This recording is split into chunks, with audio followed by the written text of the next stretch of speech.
So I figured I'd give you my opinion on Morbius, because I know that was a movie that you tried to go and watch, and I think you even made a vlog about it or something. So I actually was able to watch it today on Netflix, and I'm going to tell you what my opinion is on it. So when it comes to Morbius, I thought it was a decent vampire film. I thought it was watchable. I mean, compared to other vampire movies like The Lost Boys and Fright Night and John Carpenter's Vampires, doesn't hold a candle to those films. Those are like the top of the charts in terms of vampire films. But I didn't mind Morbius. I thought it was watchable. I like the effects in it. Jared Leto was alright. It was cool to watch a new vampire film.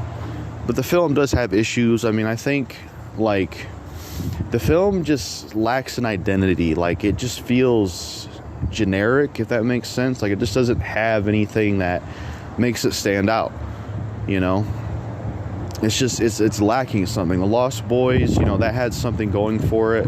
It was in a time when vampire movies weren't as much done. The Lost Boys has such a memorable song that even Marilyn Manson covered. Eminem even sampled the song. That song's been used a lot, actually. I think it's called Don't Cry Little Sister or something. Marilyn Manson did a cover of it. Eminem sampled it in his You're Never Over song. I think even Chris Calico sampled it. So, you know, but like Morbius, it lacked originality. Like it doesn't stand out. I think what would have helped Morbius is like a soundtrack. Like if you would have had a good soundtrack for the film, a really good song, I think that could have helped it. You know, like the movie should have had some type of unique music score, either composed or like a song, you know. So they should have had somebody make some kind of music for that movie. That would have helped it.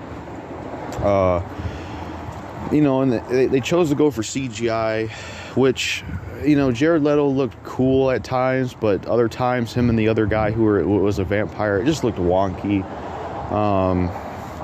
It's just, you know, compared to other vampire films, it's like fast food, you know, pretty much. Like, think of Lost Boys and John Carpenter's Vampires and Fright Night and like Blade 2. That's like a restaurant. Whereas Morbius is fast food.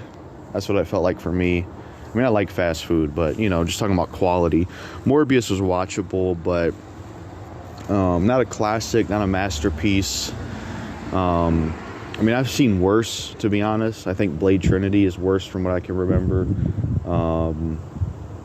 I liked it more than Venom, the first Venom. Definitely liked it a lot more than Venom, but it was an okay film, but it just needed something to make it more unique. It should have been rated R. You can't do a vampire film that's PG-13. You just can't. A vampire film should be rated R. Should have been rated R. It should have had something to make it unique, a better soundtrack, something memorable for a song. And yeah, that's what I think of it overall. I guess it's entertaining, but I would never watch it again. It's there, you know, but I've seen better vampire films.